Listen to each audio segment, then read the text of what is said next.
The last time my sister saw me alive, she smirked and called me a useless soldier, in front of the whole family. A few years later, she was lying in a coffin, and when I made a single phone call, the sound of synchronized boots filled the church. The Navy SEALs had arrived, every single one of them standing in silent honor, staring down the people who had once mocked me. The memory of that afternoon is burned into my mind, as if someone had taken a photograph and etched it deep inside me. It was supposed to be a warm family gathering, the kind of day where the air smells of freshly baked bread, kids run barefoot across the lawn, and laughter bounces off the walls. I'd been home for just a few weeks, still moving a little slower than I used to because of the lingering ache in my leg from a mission overseas. My uniform was packed away. I didn't want to draw attention or turn the day into a conversation about my service. I was there as a brother, a son, not as a soldier. But Clara, my older sister, had always been the kind of person who could take any moment and twist it into something sharp. She was standing in the kitchen, wine glass in hand, surrounded by a small circle of our cousins. Her voice carried easily, like it always did, and I heard her say it clear as day, "I don't know why we all act so proud of him. He's just a soldier who got hurt before he could actually do anything meaningful." It was the kind of sentence that seemed to suck all the air out of the room. A couple of cousins laughed awkwardly, not sure whether to agree or pretend they hadn't heard. My mother shot her a look that could have frozen steel, but Clara only shrugged and sipped her wine like it was nothing. I didn't move at first.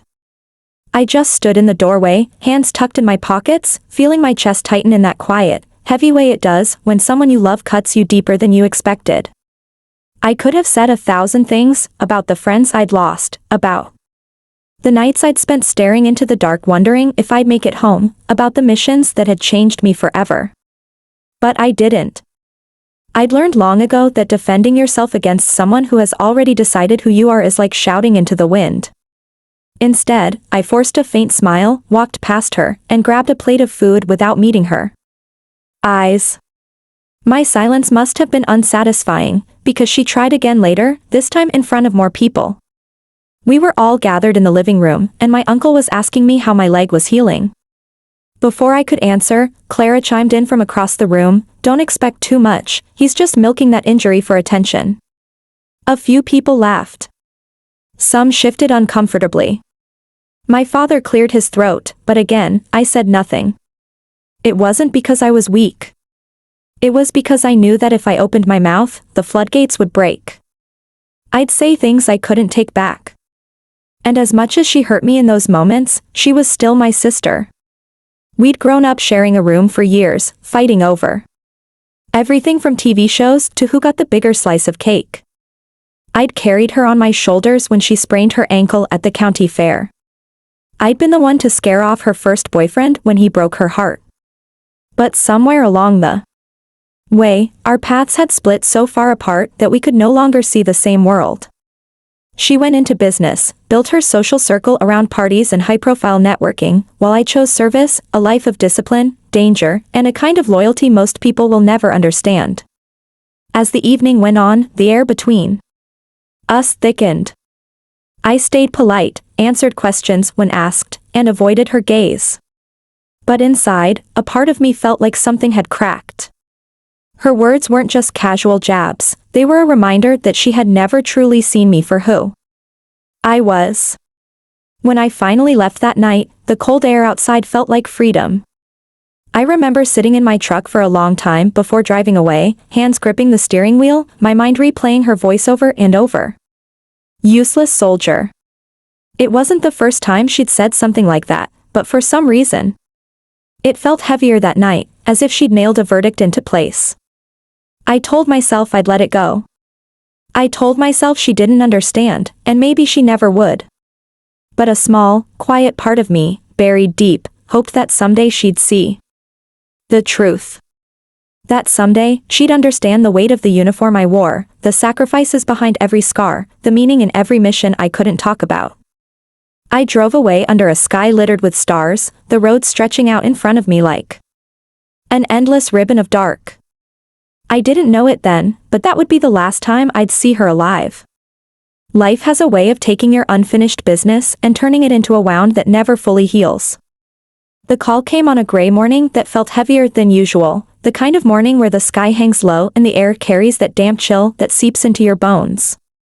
I had been up since dawn, sitting at my small kitchen table with a cup of black coffee, staring at the steam curling from the mug without really seeing it. My phone buzzed, vibrating against the wood, and when I saw my mother's name on the screen, I felt a strange twist in my stomach. Her voice was trembling before she even got the words out. "She's gone," she whispered. For a second, I thought I'd misheard her, but then she said it again, this time in a broken rush. "Clara, there was an accident. She didn't make it." The world seemed to slow down around me. I could hear my own heartbeat in my ears, heavy and uneven. My mother's words blurred into static.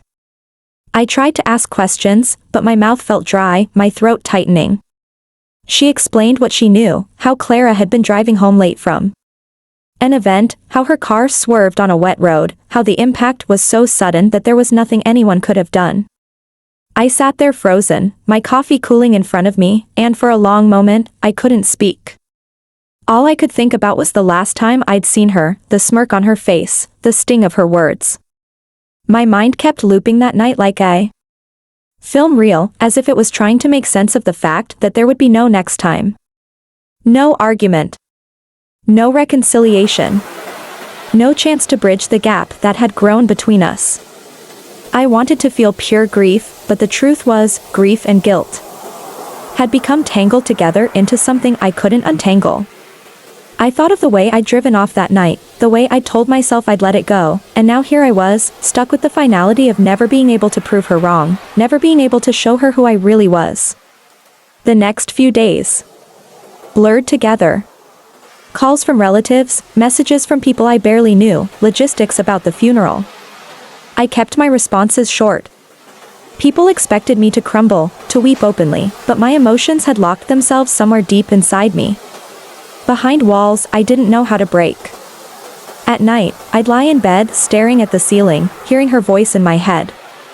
The good memories fought to surface, the time we stayed up all night watching old movies, the way she laughed when she beat me at board games, the summers we spent riding bikes down the dirt road near our childhood home. But every time those memories tried to take root, they were drowned out by the echo of her last words to me, the dismissive way she'd reduced my life's work to nothing. On the fourth night after the call, I found myself pulling out an old box from under my bed. Inside were photographs from my deployments, folded letters from teammates, and a few commendations I'd never bothered to frame. I held them in my hands, wondering why I'd kept so much of my life hidden from my family. Maybe part of me had wanted to protect them from the darker truths of what I'd seen and done. Or maybe, deep down, I'd wanted them to see me for who I was without me having to explain it. I thought about Clara, how she'd lived her life loudly, unapologetically, and how I'd always been the quiet shadow in the background. We were opposites, and maybe that's why we clashed. But we were also bound by blood, and no amount of distance or pride could erase that. When the day of the funeral was set, I told my mother I'd be there early. She sounded relieved, but I could still hear that faint hesitation in her voice, like she wasn't sure how I would fit into the scene. I knew what she was thinking. Clara's friends, her colleagues, her social circle, people who had known me only through her words. People who might see me as nothing more than the caricature she'd painted. I hung up and sat there in the quiet for a long time before picking up my phone again. My thumb hovered over a number I hadn't dialed in months, maybe years. It wasn't family. It wasn't an old friend from town. It was a different kind of family, the kind forged in fire and blood, in places far from home. I didn't call them yet. Not that night. But the thought was there, like a seed planted deep in my mind. For now, all I could do was brace myself for what was coming, the sight of her lying still in that casket, the weight of every unsaid word between us, and the silent stares from people who thought they knew my story. The morning of the funeral was colder than it should have been for that time of year, the kind of cold that seemed to settle under your skin and stay there. I woke before the sun, unable to sleep any longer, and sat on the edge of my bed staring at the uniform hanging on the back of my door. I hadn't worn it in months, not since my last deployment, but it was pressed and ready, every crease sharp, every metal exactly where it belonged. I wasn't sure if wearing it would be seen as a statement or a tribute, but either way, it felt right. Clara had never respected my service, but this wasn't about her judgment anymore, it was about honoring her, and about standing in the truth of who I was, regardless of what anyone thought. By the time I pulled into the church parking lot, the place was already filling up. People in dark coats and dresses moved in small clusters, their voices low and careful, the way people talk when they're unsure what to say. I stepped out of my truck, my boots hitting the pavement with a weight that made a few heads turn. Some faces lit up in polite recognition, others shifted away as if they didn't quite know what to do with me. I caught snippets of murmured conversation, my name, the word soldier, spoken with either respect or skepticism, depending on whose mouth it came from. I walked inside, and the air was thick with the mingled scent of flowers and polished wood. At the front of the room, Clara's casket sat open, her face perfectly still, framed by lilies. For a long moment, I just stood there, my eyes locked on hers, or rather, the stillness where her eyes used to be alive. She looked peaceful in a way I hadn't seen in years. The tension she carried in life was gone, replaced by a kind of stillness that was almost too quiet. I felt a strange twist in my chest, not just grief, but a hollow sort of regret. I stepped closer, my fingers brushing the edge of the casket, and I whispered so low that no one else could hear, "I wish we had more time." I turned away before the tears could come. The pews were filling up fast, her friends, her colleagues, old neighbors, and distant relatives I barely recognized. The conversation swelled into a low hum, and I could feel the weight of their eyes on me. Some smiled faintly, others just stared, as if trying to reconcile the uniform with whatever version of me they'd been told about. I moved to a seat near the front, my back straight, my hands folded in my lap, but my mind was far away. I was thinking about the number still saved in my phone, the one I'd hovered over in the days since I'd heard the news. They were my brothers, the men who'd been beside me in places most people couldn't imagine, the ones who'd carried me when my leg gave out, the ones who'd bled with me and never once asked for anything in return. They didn't know Clara, but they knew me. They knew the weight I carried, the battles I'd fought both on and off the field. And more than that, they understood respect, not the hollow kind given out of obligation, but the kind earned through loyalty, sacrifice, and shared hardship. As the service was about to begin, I stepped outside, the cold air biting at my face. My phone felt heavy in my hand. For a moment, I hesitated. This was her day, her farewell. But then I thought about the way people had looked at me when I walked in, about the whispers and sideways glances, about the years I'd been silent while others defined me. I thought about how Clara had never known the truth of what I'd done. And how maybe, just maybe, this could be the one time the truth stood in the open for everyone to see. I dialed the number. It rang once before a deep, familiar voice answered, "Brother." That was all he said, but in that one word was an entire history. "It's time," I told him, my voice steady. There was no need for me to explain what I meant. He just said, "Understood," and hung up. I slid the phone back into my pocket, my pulse steady but my chest feeling lighter than it had in days. I walked back into the church, took my seat, and waited. The pastor began to speak, his words gentle and rehearsed, weaving stories about Clara's life, her accomplishments, her laughter, and her energy. People nodded, some smiled through tears, others clutched tissues to their faces. I listened. But my mind was half on the front doors, imagining the moment they would open. The minutes stretched long, each one carrying the weight of anticipation. And then, faint at first, I heard it, the distant rhythm of boots hitting pavement in perfect unison. It was a sound that spoke of discipline, precision, and unshakable unity. My spine straightened instinctively, my breath catching in my throat.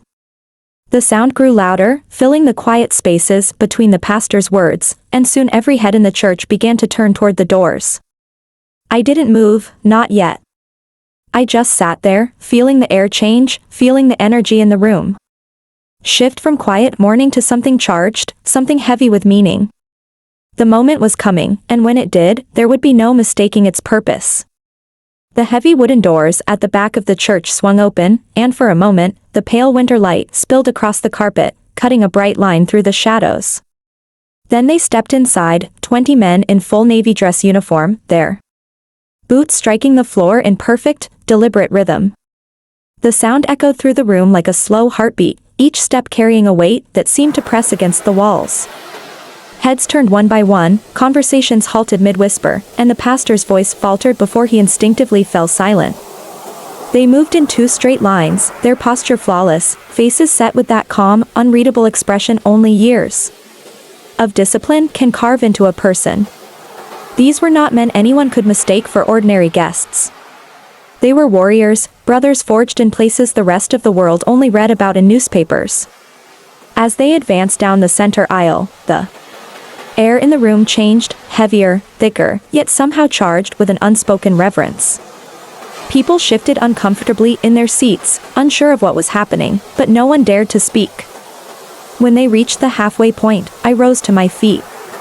The first man in the formation met my eyes, and in that split second, 1,000 memories passed between us, dusty roads under a burning sun, nights when the world seemed to disappear into darkness, moments when our lives hung by the thinnest thread and yet we kept moving forward.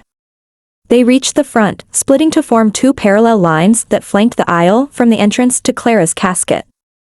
The lead seal gave a crisp nod, and in perfect unison, they turned toward the casket and raised their right hands in a slow, deliberate salute. The movement was precise, but the weight behind it was something deeper. This wasn't for show, it wasn't a performance. It was a gesture of respect, the highest kind they could give, and it was for her. My sister. My eyes burned, but I kept my posture straight.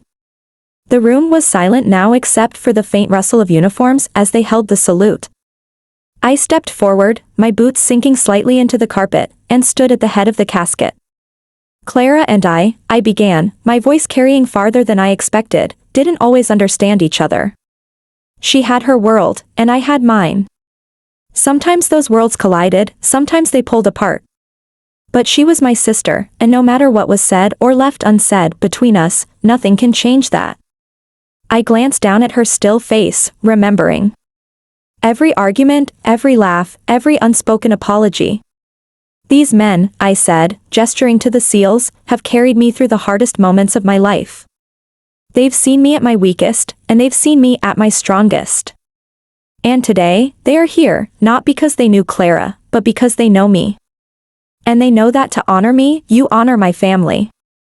I let the words hang in the air, letting the weight of them settle on the people who had always underestimated me, who had heard only one side of my story. The seals lowered their salutes in perfect unison, then each man stepped forward in turn, pausing beside the casket, bowing his head for a brief moment before moving on. The line of them seemed endless, a quiet procession of strength and loyalty. Each time one passed me, our eyes met briefly, and I saw in them the unspoken message, "We've got you." When the last man had paid his respects, they reformed at the back, standing like sentinels, their presence filling the space with something I could only describe as unshakable dignity. Around the room, the expressions on people's faces had changed, confusion replaced by something else. Some looked humbled, others simply awed, as if they had just been allowed a glimpse into a world they had never understood before. Even those who had once whispered about me in skepticism now sat with their heads slightly bowed. The pastor cleared his throat and tried to continue the service, but his voice carried a different tone now, softer, more reverent. I took my seat again, my hands folded in my lap, but inside, I felt a shift. For years, I had carried the weight of being misunderstood, of letting others define me through their own narrow lenses. But in that moment, with my brothers standing behind me and my sister resting before me, I realized something. It didn't matter who had believed in me and who hadn't. What mattered was that I had lived my life with loyalty, courage, and honor, and those who truly knew me had shown up without me even needing to explain why. The seals stood in complete silence until the end of the service, their stillness speaking louder than any words could. And when the time came for the casket to be carried out, they fell into formation once more, leading the way. The sound of their boots on the floor was like a final heartbeat, steady and unbroken, echoing long after they stepped into the cold light outside. When the final hymn faded and the pallbearers lifted Clara's casket, I followed closely behind, my boots sinking into the deep carpet of the aisle that only minutes earlier had echoed with the steady march of my brothers. Outside, the air was colder than before, the sky heavy with low clouds that threatened rain. The seals stood in perfect formation by the hearse, their eyes fixed ahead, not a single movement out of sync.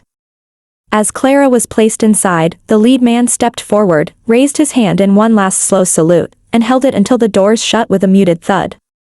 Then, as if on some silent signal, they all turned sharply and faced me.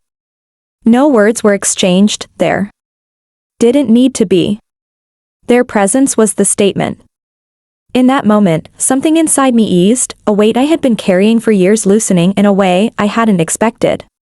We moved to the graveside, where the pastor spoke again, his voice soft against the distant hum of wind through bare branches. People stood in clusters, their coats pulled tight against the cold, and I could feel their eyes on me, but not in the way they used to. There was no condescension now, no quiet judgment lingering in their stares. Instead, I saw respect, some of it reluctant, some of it genuine, but all of it undeniable. As the final prayers were said and the casket was lowered into the ground, I stepped forward with a small folded flag in my hands. It wasn't one given by the military, this was mine, carried with me through deployments, tucked into my pack on every mission as a reminder of home. I placed it gently on the casket, my fingers lingering for a moment on the smooth wood.